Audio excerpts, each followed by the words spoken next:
Nice.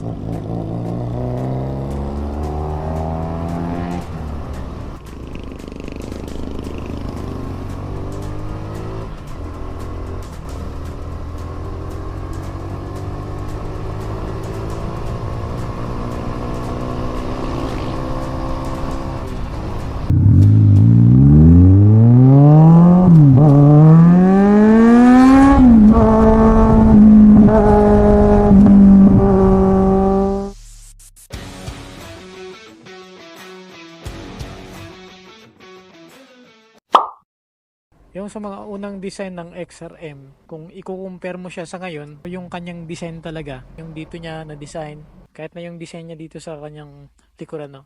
Yung pinagkaiba lang ng bagong design ng XRM ngayon kasi itong dito niya, kung mapapansin natin yung mga naunang design ng XRM, medyo maiksi lang siya dito. Parang hanggang dito lang, di ba? Kung mapapansin mo, yung design talaga ng kanyang ulo ay iba na compare sa dati, di ba? May mga iba't ibang design ng decals ang XRM simula pa noong nagkaroon sila ng FI na version hanggang sa ngayon. Pero ito talaga yung parang para sa akin guys ito talaga yung pinaka magandang kulay na nagawa nila. Yung unang tingin natin dito sa ating XRM 125 ay talaga namang wow, nice. Maganda naman lahat ng XRM kasi may kanya-kanya naman tayong kagustuhan ng design, di ba? Parang lagi tayong nakakatsyempo ng maulang panahon na. Noong wala pa tayong XRM 125, kapag ka nakakakita tayo ng XRM, parang parang grabe yan na. Parang hindi alam ni ate na merong sasakyan na. So ayun nga guys, noong wala pa tayong XRM 125 at nagbabalak pa lang tayong kumuha ng motor, syempre dahil sa nakasubok na tayong mag-drive ng XRM at alam natin na maganda ang performance ng motor na ito, kaya kapag ka nakakita tayo ng XRM talagang napapabilib tayo, di ba? Kasi yung XRM alam naman natin na isa sa mga legendary na mga motor dito sa Pilipinas. Magsimula sa mga dati pang model ng XRM, yung 110cc at yung mga naunang mga design ng XRM hanggang sa mag-upgrade into 125cc at from carb ay naging FI. Nakaka-amaze ang ganda ng XRM, di ba? Kaya naman nitong mga nakaraang taon na nagkaroon ang XRM ng mga bagong design ng kanilang mga decals, parang nakakainganyo talagang bumili, no?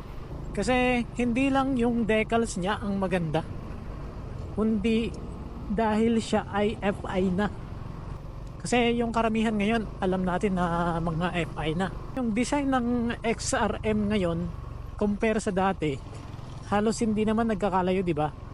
Yung mga features na nandito sa motor na ito ay meron na ding pagkakahawig or meron na ding upgraded, di ba? Compare sa dati, lalo na dito sa kanyang panel screen na dati ay naka-analog at ngayon ay meron ng digital. At ganoon din sa kanyang fuel, sa kanyang carb type dati na ngayon ay meron na ring FI. Bagaman hindi lahat in-upgrade. Pero yung unang-una na naisip ko dati, isa ito sa motor na talagang hindi ka mahihirapan, di ba? Yung bang pagdating sa kanyang maintenance, pagdating sa pagdadrive sa kanya, napaka-easy lang, di ba? Bagaman ito ay hindi automatic, pero hindi ka naman mahihirapan kapag ka i-drive mo siya or kapag ka i-drive mo siya, di ba? Kasi madali lang naman siyang pag-practicean eh. Nice.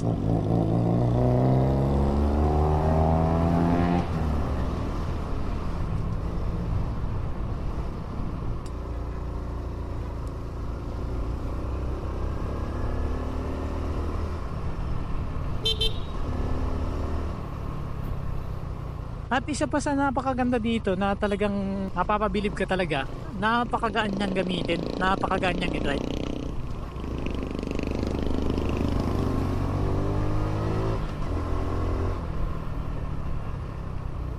ito yung motor na bagaman ganito lang yung kanyang displacement ng kanyang makina, pagdating sa kanyang power ay maganda yung kanyang performance, di ba? At ganun din sa kanyang maintenance, hindi siya ganun kahirap i-maintain. Yung mga nakakadena, di ba? Hindi siya ganun talaga kahirap i-maintain. Ang mahalaga lang ay lagi siyang lubricated.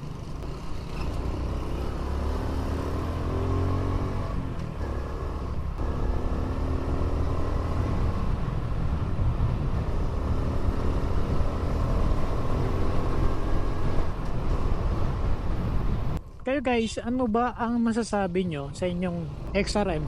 Kung sa akin ay masasabi kong isa ito sa mga motor na talaga namang kahit na dumaan yung mga ilang taon, matibay talaga, maganda pa rin talaga ang XRM 125. At kahit na yung mga 110cc, maganda pa rin. Sulit na sulit pa rin.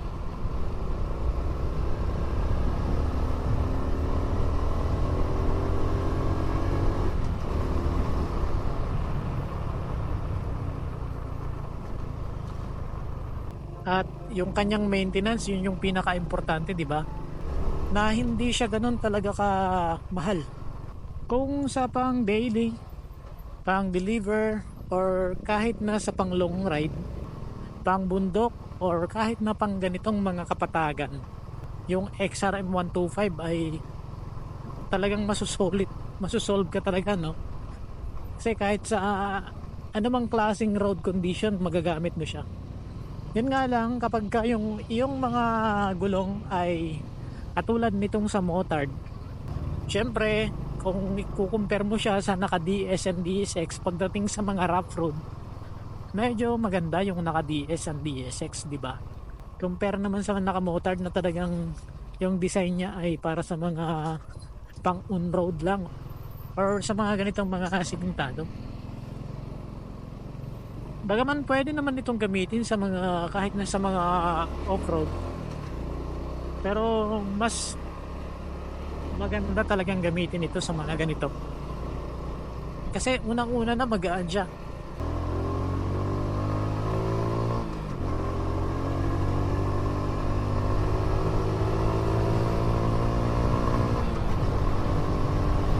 At pansamantala, hanggang dito na lang muna ang ating video. Maraming salamat sa inyong panonood. Ride safe always. At this is Nel Ride Moto.